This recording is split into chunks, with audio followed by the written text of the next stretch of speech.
Hey, what's up, you guys? So I'm back with another update. I was on Depo January 27th, um, and after that, I think I had about three periods. So it was two that was back to back, and then one off by itself.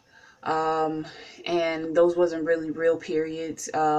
And I wouldn't even really call them periods because one time I just had one that just bled for like a day or two, and what people call withdrawal bleeding. That's what I think it was, but I got a little excited and thought it was actually a period. So I gotta look over the phone real quick to make sure I'm in the frame.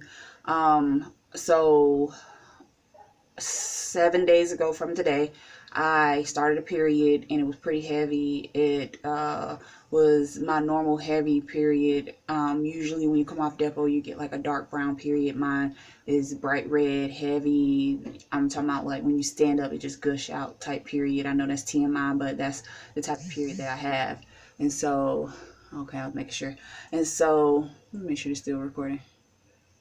Okay. And so when it comes down to my periods, they're very heavy. And I don't think that means that you're fertile, but at the same time, that's kind of what I chalked it up to, was that I was very fertile. Last time when we got pregnant with our daughter Madison, I had one normal period and got pregnant, and that's what he told me. And that's the funny thing about it, is that he told me that. And so this time around, I've had my one normal period. So 7 days ago today, let me go ahead and describe it to you. The first day I was bleeding extremely heavy, and again, that's my normal, like before Depo, after the other birth control that I had, period. I've only had two birth controls in my life. That was the implant that was in my arm, and I had that way past the time it was supposed to be in there. And then I had the Depo, and that was after we gave birth to our daughter and lost her. So I was on it for 3 months, and after those 3 months, three periods, the period that I just had was very heavy at the beginning. I know I'm rambling. I'm trying to get back to where I was saying. The period that I had was, at the beginning, it was very heavy. Then it got a little semi, and I was kind of nervous because when it started to wean out a little bit, you get nervous because you don't think it's a real period. But this time it went 7 days. And I know some people go like 3 or 4 days, but this one went 7 days, and today is the seventh day, and it's got real light, and which means that next tomorrow I shouldn't have period. I shouldn't have any period bleeding at all. So that means that in 14 days I will ovulate, and then 14 days after that ovulation, which is a week pretty much, you have a chance of getting pregnant within that week that's in between the second 14 days. The cycle that I had, not like a actual bleeding cycle, but the cycle that I had from the beginning of my last period, because I put it in my phone, it was 72-day cycle. And again, like I said, I don't even know if those were real periods. I just know that I was bleeding, so they were technically a 72-day cycle. So this time around, with my 7-day period, the phone is guesstimating that I will have a 28-day cycle, which is a normal cycle. So I'm really hoping that works and it works out. I was taking prenatals a while back, which I'm going to start back taking. That really helped my hair as well, because of course after having a baby you have that shedding and breaking, and I've had a lot of shedding and a lot of breaking because I had my hair in locks for the first few months after losing our daughter, because I wasn't going to wake up every day and do my hair. So I locked my hair and then I took it out, and that came with a lot of shedding and breaking. And so I also, just not even a week ago, I was taking these mommy to be tea, and I hate the taste of it because it tastes like licorice.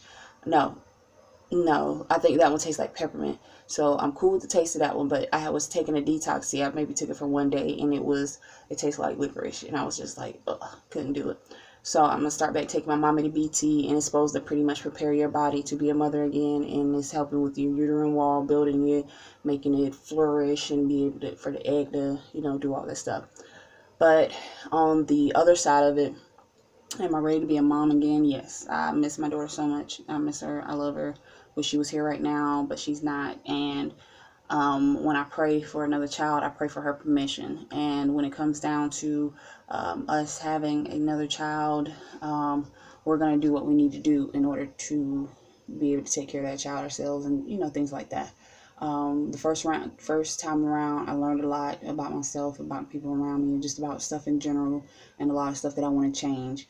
So this time around, when it comes to us getting pregnant or anything like that, I'm just going to let it be because of the fact that I cannot stress over it. Stress makes it worse, and that's, I feel like, might have been a big point of us losing our baby girl. Was before I got pregnant with her, I'm talking about deep down hard stressed. Um, but a thing about coming off the Depo as well that a lot of people complain about is having a miscarriage, and we've talked about it. And if we was to have a miscarriage, we was going to try again. We're going to keep trying until we actually have a healthy baby. Um, with losing a child, I would pretty much recommend anybody that's going into that and going into having a baby to actually talk about this, because you might be talking about, oh yeah, healthy baby and this, that, and the other, but you never know what could happen. Our daughter was completely healthy. Her heart just stopped beating.